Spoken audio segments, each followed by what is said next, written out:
Hello everyone, welcome to P mathematics. इस video में हम दिसंबर 2014 में लीनियर अलजेब्रा के पार्ट सी के जो क्वेश्चंस आए हैं उनमें से कुछ क्वेश्चंस को सॉल्व करेंगे। अगर आपको सॉल्यूशन समझ आए तो प्लीज़ लाइक करें, शेयर करें और चैनल को सब्सक्राइब करें। देखिए, स्टार्ट करते हैं फर्स्ट क्वेश्चन से।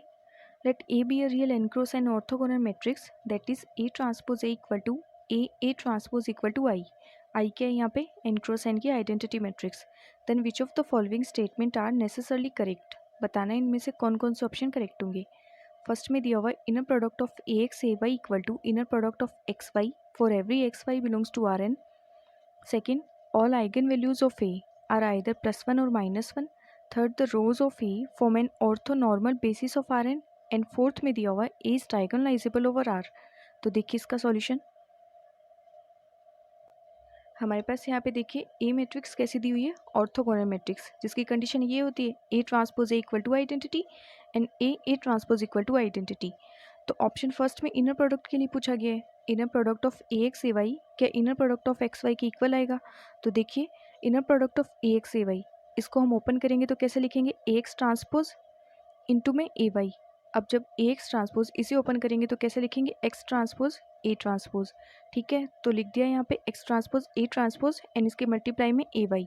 अब देखो ए ट्रांसपोज ए, क्योंकि ए कैसी है? ऑर्थोगोनल है, देन ए ट्रांसपोज ए क्या आएगा? आइडेंटिटी। तो यहाँ पे क्या आ जाएगा? X transpose into identity into Y, या फिर डायरेक्ट लिख सकते हैं एक्स ट्रांसपोज वाई, क्योंकि आई तो इनसे मल्टीप्लाई होगा तो वापस जैसे वाई ही आ जाएगा। तो यहाँ से आ जाएगी वैल्यू एक्स ट्रांसपोज वाई, और इसे हम क्या लिख सकते हैं? Inner product of x Y, क्योंकि जब इसको वापस ओपन करेंगे तो हम यही तो लिखेंगे एक्स ट्रांसपोज वाई। ठीक है, तो यहाँ से आ गया हमारे पास inner product of x y किसके इक्वल? Inner product of A x A y के equal for every x Y belongs to R. Then first option तो करेक्ट हो गया, क्योंकि फर्स्ट में यही दिया हुआ है। अब देखिए ऑप्शन बी में क्या दिया हुआ है? All eigen values of A R either +1 और -1। तो हमें पता है ऑर्थोगोनल मैट्रिक्स की आइगन वैल्यू क्या होती है? Unit modulo 1। एंड यहाँ पे तो ये दिया हुआ या तो इसकी +1 है या इसकी -1 है, बट हमें पता है ऑर्थोगोनल मैट्रिक्स की आइगन वैल्यू कैसी होती है? Unit modulo 1। तो इस वजह से ये ऑप्शन डिस्कार्ड हो जाएगा। थर्ड में दिया हुआ है तो rows of A form an orthonormal basis of R N. अब ये भी डायरेक्ट स्टेटमेंट है, ऑर्थोगोनल मैट्रिक्स की जो रोज होती है वो ऑर्थोनॉर्मल बेसिस फॉर्म करती है। तो डायरेक्ट स्टेटमेंट से ये ऑप्शन तो करेक्ट हो जाएगा। फोर्थ ऑप्शन में दिया हुआ है ए इज डायगोनलाइजेबल ओवर आर। तो इसके लिए हम काउंटर एग्जाम्पल लेके चलते हैं। एक ऐसी मैट्रिक्स जो कैसी होनी चाहिए? ऑर्थोगोनल होनी चाहिए। तो हम मैट्रिक्स कंसिडर करते हैं ए इक्वल टू 0 1 -1 0। तो इसका ट्रांसपोज आ जाएगा हमारे पास 0 -1 1 एंड 0। ठीक है, ये इसका ट्रांसपोज आ गया। और हमने ये जो मैट्रिक्स कंसिडर की है ये कैसी? ऑर्थोगोनल है, क्योंकि जब हम इसका ए ट्रांसपोज ए मतलब ए ट्रांसपोज को ए से मल्टीप्लाई करेंगे तो हमारे पास मैट्रिक्स कैसी मिल रही है? Identity matrix. देन हमने जो मैट्रिक्स कंसिडर की है वो ऑर्थोगोनल मैट्रिक्स है। अब इसके लिए हम अगर कैरेक्टरिस्टिक इक्वेशन लिखें, इसके लिए मैट्रिक्स ए के लिए कैरेक्टरिस्टिक इक्वेशन लिखें तो वो क्या आ जाएगा हमारे पास? लेमडा स्क्वायर +1, मतलब अगर हम एक्स की फॉर्म में लिखें तो एक्स स्क्वायर +1 इक्वल टू 0। ठीक है, फिर कैरेक्टरिस्टिक इक्वेशन लेमडा भी सेटिस्फाई करता है, तो लेमडा स्क्वायर +1 इक्वल टू 0। तो यहाँ से क्या लिख सकते हैं? Lambda square +1 equal to 0। Then lambda की वैल्यू आ गई हमारे पास प्लस माइनस आयोटा। अब देखो आइगन वैल्यू दोनों डिस्टिंक्ट आई, बट दोनों किस में बिलोंग करती है? सी में बिलोंग करती है। तो जो मैट्रिक्स है वो सी पे डायगोनलाइजेबल है बट आर पे डायगोनलाइजेबल नहीं है। तो काउंटर एग्जाम्पल से ये ऑप्शन डिस्कार्ड हो जाएगा। अब देखिए इस क्वेश्चन का ऑप्शन ए एंड सी ये दो ऑप्शन करेक्ट हो गए एंड बी और डी इनकरेक्ट हो गए। नेक्स्ट क्वेश्चन देखिए, which of the following matrices have same Jordan canonical form equal to 0 1 0 0 0 0 0 0 0। हमें ये बताना है ये जो चार ऑप्शन दिए हुए हैं, चार मैट्रिक्स दी हुई है, इनमें से किस मैट्रिक्स के लिए जॉर्डन कैनोनिकल फॉर्म इस मैट्रिक्स की मतलब इस जॉर्डन कैनोनिकल फॉर्म के इक्वल बनेगी। तो देखिए इसका सॉल्यूशन। देखिए हमारे पास जो जॉर्डन कैनोनिकल फॉर्म दी हुई है वो क्या दी हुई है? 0 1 0 0 0 0 0 0 0। ठीक है, इस तरह से हमारे पास जॉर्डन कैनोनिकल फॉर्म दी हुई है। अगर हमें जॉर्डन कैनोनिकल फॉर्म में देखें तो इस जॉर्डन कैनोनिकल फॉर्म में देखिए दो जॉर्डन ब्लॉक बन रहे हैं। एक तो कैसा बन रहा है? 2x2 का एंड एक 1x1 का। अब जो आइगन वैल्यू भी इससे हम पता लगा सकते हैं, जो आइगन वैल्यूज है वो क्या है? सारी 0 0 है। मतलब यहाँ से हमें मिल रहा है algebraic multiplicity of 0 equal to 3। ठीक है, क्योंकि यहाँ पे आइगन वैल्यू सारी 0 है तो एक तो हमारे पास 0 आइगन वैल्यू के लिए 2x2 का ब्लॉक बन रहा है एंड जो सेकंड ब्लॉक बनेगा वो 1x1 का बन रहा है यहाँ पे।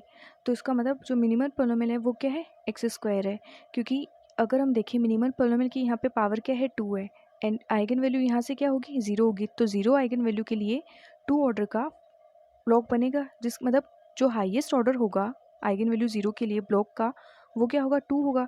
तो यहाँ पे यही तो है 2 क्रॉस 2 का ब्लॉक बना है। तो यहाँ से हमें मिनिमल पॉलिनोमियल मिल गया x square and characteristic polynomial x cube.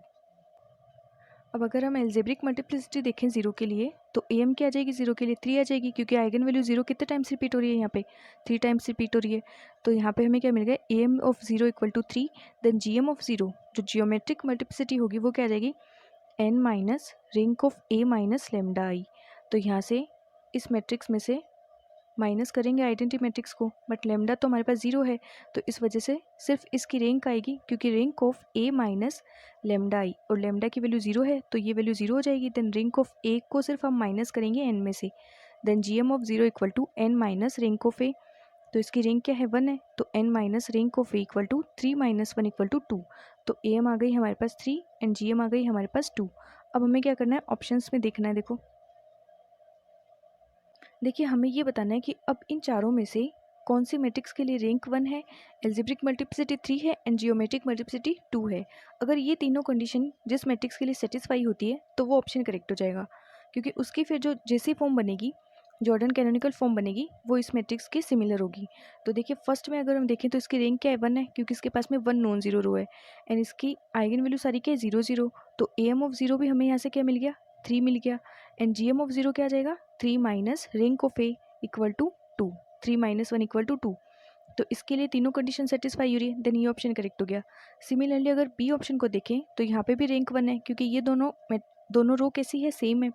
तो एक को अगर हम दूसरे में से माइनस कर देंगे, मतलब अगर हम R1 में से R2 को माइनस कर देंगे, R1 की जगह अगर हम रिप्लेस कर दें R1 माइनस R2, देन ये रो कैसी हो जाएगी, 0 हो जाएगी। तो इसके पास में 1 नॉन जीरो रो बचेगी, तो इसकी रैंक क्या हो गई, 1 हो गई। इसके आइगन वैल्यू भी सारी 0 0 है, तो am ऑफ 0 क्या आ गई, यहाँ से 3 आ गई। अब देखो रैंक 1 आ गई, am ऑफ 0 हमारे पास 3 आ गई, और जब इसकी gm फाइंड करेंगे तो वो क्या आएगी, 3 माइनस रैंक ऑफ मैट्रिक्स, तो -1 इक्वल टू 2। तो इसकी भी am gm और रैंक तीनों इक्वल है इस मैट्रिक्स की, am gm और रैंक के, तो इस वजह से ये ऑप्शन भी करेक्ट हो गया। अब थर्ड ऑप्शन को देखिए, इसमें भी सेम वही है, आइगन वैल्यूज़ की सारी 0 है, am 3 है और इसकी रैंक 1 है, तो gm आ जाएगी 2। तो यहाँ से ये ऑप्शन भी करेक्ट हो गया। अब देखिए ये तीन ऑप्शन तो करेक्ट हो गए, लेकिन डी ऑप्शन में अगर हम देखें तो मैट्रिक्स की रैंक क्या है, 2 है, क्योंकि इसके पास में 2 ये नॉन जीरो रो है, तो इस वजह से ये ऑप्शन डिस्कार्ड हो जाएगा। तो इस क्वेश्चन का ए बी सी ये तीन ऑप्शन करेक्ट हो गए एंड डी ऑप्शन इनकरेक्ट हो गया। नेक्स्ट क्वेश्चन देखिए, the matrix A equal to 5 9 8 1 8 2 9 1 0 satisfies, first में दिया हुआ A is invertible and the inverse has all integer entries, second determinant of A is odd, third में दिया हुआ determinant of A is divisible by 13 and fourth में दिया हुआ determinant of A has at least 2 prime divisors. तो हमें ये बताना है इनमें से कौन कौन सा ऑप्शन करेक्ट होगा। देखिए सॉल्यूशन, ये हमारे पास मैट्रिक्स ए दी हुई है 5 9 8 1 8 2 9 1 0। तो पहले इसका डिटर्मिनेंट फाइंड करते हैं, तो डिटर्मिनेंट आ जाएगा हमारे पास 5 इंटू -2 9 इंटू 18 एंड 8 इंटू -71। तो इसको सॉल्व करेंगे तो हमारे पास डिटर्मिनेंट आएगा -416। ये नॉट इक्वल टू 0, इसका मतलब मैट्रिक्स कैसी है, इन्वर्टेबल है। अब देखिए हमारे पास ऑप्शन फर्स्ट में क्या दिया हुआ है, ए इज इन्वर्टेबल, तो मैट्रिक्स इन्वर्टेबल तो है, लेकिन साथ में कंडीशन क्या है, the inverse has all integer entries. तो जब हम इसका इन्वर्स फाइंड करेंगे, देखिए इन्वर्स क्या होता है, 1 upon determinant of A into adjoint of A. तो पहले इसकी एडजॉइंट मैट्रिक्स बनाएंगे हम, तो एडजॉइंट मैट्रिक्स कुछ ये बनेगी और इसका डिटर्मिनेंट है हमारे पास -416। ठीक है, तो जब हम इसको इससे डिवाइड करेंगे तो हमारे पास इसमें कोई भी एंट्रीज ऐसी नहीं मिलेगी जो इंटीजर हो। ठीक है, क्योंकि सारी वैल्यूज़ क्या है, ये सारी वैल्यूज़ क्या है, इंटीजर है एंड लेस देन 416 है। तो यहाँ पे हमें कोई भी ऐसी वैल्यू नहीं मिलेगी इनवर्स में जो इंटीजर हो, देन फर्स्ट ऑप्शन डिस्कार्ड हो जाएगा। ठीक है, तो फर्स्ट तो इनकरेक्ट हो गया। सेकेंड ऑप्शन में दिया हुआ है determinant of A is odd, और हमारे पास डिटर्मिनेंट क्या आया है, -416। ये ओड तो है नहीं, ये तो इवन है, देन इस वजह से बी ऑप्शन इनकरेक्ट हो जाएगा। तो ऑप्शन बी इनकरेक्ट हो गया। ऑप्शन सी में दिया हुआ है determinant of A is divisible by 13 and fourth में है determinant of A has at least 2 prime divisors. तो देखिए ये कैसे करेक्ट होंगे, हमारे पास डिटर्मिनेंट है 416, तो इसको हम लिख सकते हैं 32 इंटू 13, तो ये डिविजिबल है 13 से, देन सी ऑप्शन करेक्ट हो गया। फिर अगर हम इसके फैक्टर्स करें तो हम कुछ इस तरह से लिख सकते हैं इसके फैक्टर, तो यहाँ पे हमें क्या मिल रहा है, 13 कैसा है, प्राइम है एंड 2 भी प्राइम है, तो determinant of A has at least 2 prime divisors, then D option भी करेक्ट हो जाएगा। तो इस क्वेश्चन के सी एंड डी ये 2 ऑप्शन करेक्ट हो गए एंड बाकी के दोनों इनकरेक्ट हो गए।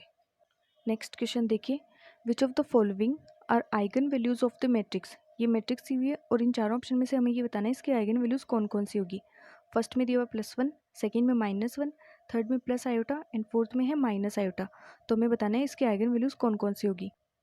देखिए सॉल्यूशन, यहाँ पे हमारे पास जो मैट्रिक्स दी हुई है वो कैसी मैट्रिक्स है, परमुटेशन मैट्रिक्स है। तो इसके लिए हम सिग्मा जो इसके परमुटेशन लिखेंगे वो कैसे लिखेंगे। अब देखो 1, पहले 1 लिखेंगे तो 1 की इमेज क्या है, यहाँ पे 4 है। फिर 4 की इमेज देखेंगे तो वो 1 है, तो साइकिल क्लोज। इसी तरह से 2 की इमेज 5 है एंड 5 की इमेज 2 है, देन ये साइकिल क्लोज। फिर 3 की इमेज 6 है एंड 6 की इमेज 3 है, तो ये साइकिल क्लोज। अब सिग्मा का ऑर्डर क्या हो जाएगा, order of sigma equal to LCM of length of cycles. इसकी लेंथ 2 है, इसकी 2 है, इसकी भी 2 है, तो एलसीएम ऑफ 2, 2 एंड 2 वो क्या आ जाएगा, 2 आ जाएगा। देन हम यहाँ से क्या लिख सकते हैं, A square equal to identity.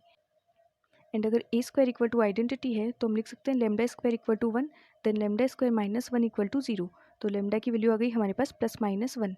तो ऑप्शन कौन कौन से करेक्ट हो जाएंगे, option A and option B. Next question देखिए, let mn denote the space of all n cross n matrices with entries in a field K. Fix a non-singular matrix A equal to Aij belongs to Mn and consider the linear map T such that Mn to Mn given by Tx equal to Ax.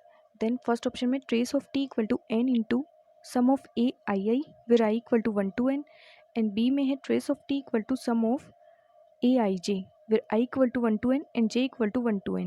Third option में दिया हुआ है ring of T is an square and fourth में है T is non singular. तो देखिए इस question को सॉल्व करने के लिए हमारे पास एक स्टेटमेंट होता है, हम उस स्टेटमेंट से डायरेक्ट इस क्वेश्चन को सॉल्व कर सकते हैं। देखिए स्टेटमेंट ये होता है, let T such that F N cross M to F N cross M. जैसे हमारे पास यहाँ पे एम एन सेट दिया हुआ है एन क्रॉस एन मेट्राइसिस का, उसी तरह से यहाँ पे एफ है एन क्रॉस एम मेट्राइसिस का सेट, such that T X equal to A X where A N cross N is fixed is a linear transformation. जैसे वहाँ पे हमारे पास ए भी एक फिक्स मैट्रिक्स दी हुई है एन क्रॉस एन की, इज अ लीनियर ट्रांसफॉर्मेशन।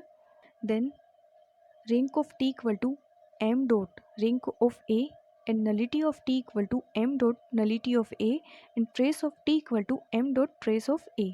ठीक है, m क्या है यहाँ पे, जैसे ये n क्रॉस n की मैट्रिक्स है और हमारे पास n क्रॉस n की मैट्रिक्स दी हुई है, तो इस वजह से हमारे पास m और n क्या हो गए, इक्वल हो गए। मतलब जहाँ पे भी यहाँ पे m है वहाँ पे हम क्या रखेंगे, n रखेंगे, क्योंकि हमारे पास n क्रॉस n का सेट दिया हुआ है, तो यहाँ पे m की जगह हम क्या रख देंगे, n रखेंगे। अब देखिए क्वेश्चन को, देखिए यहाँ पे हमारे पास m दिया हुआ है ना, space of all n cross n matrices, and a कैसी है, नॉन सिंगुलर मैट्रिक्स है। तो अगर नॉन सिंगुलर मैट्रिक्स है इसका मतलब इसका डिटर्मिनेंट नॉन जीरो है, एंड अगर इसका डिटर्मिनेंट नॉन जीरो है इसका मतलब इसके पास में कोई भी आइगन वैल्यू जीरो नहीं है, और इसकी रैंक क्या आ जाएगी, अगर मैट्रिक्स का डिटर्मिनेंट नॉन जीरो है तो इसका मतलब मैट्रिक्स की रैंक क्या है, यहाँ से n हो जाएगी। तो हम लिख सकते हैं rank of a equal to n। अब देखिए रैंक ऑफ a तो हमारे पास n आ गई, देन रैंक ऑफ t क्या आ जाएगी, अभी हमने स्टेटमेंट देखा था m dot rank of a, और m की वैल्यू हम यहाँ पे क्या रखेंगे, क्योंकि हमारे पास n क्रॉस n की मैट्रिसेस का सेट है, तो m की जगह हम रखेंगे n, तो हमारे पास रैंक ऑफ t आ जाएगा n dot n equal to n square. तो ऑप्शन देखिए यहाँ पे यही दिया हुआ है rank of t equal to n square, then option C correct हो गया। एंड फोर्थ ऑप्शन में क्या है, t इज़ नॉन सिंगुलर। देखिए हमारे पास a कैसे मैट्रिक्स दी हुई है, a मैट्रिक्स हमारे पास दी हुई है नॉन सिंगुलर, तो अगर a नॉन सिंगुलर है देन t भी कैसी होगी, नॉन सिंगुलर होगी, देन इस वजह से d ऑप्शन भी करेक्ट हो जाएगा। अब हमें ट्रेस फाइंड करनी है t की, तो ट्रेस ऑफ t क्या हो जाएगा, m into rank trace of a, तो trace of t equal to m dot trace of a। देखो a मैट्रिक्स कैसी है, स्क्वायर मैट्रिक्स है, तो स्क्वायर मैट्रिक्स की ट्रेस क्या होती है, उसके डायगोनल के एलिमेंट का सम, तो यहाँ से इसकी ट्रेस क्या आ जाएगी, मैट्रिक्स A की trace sum of A I where I equal to 1 to n।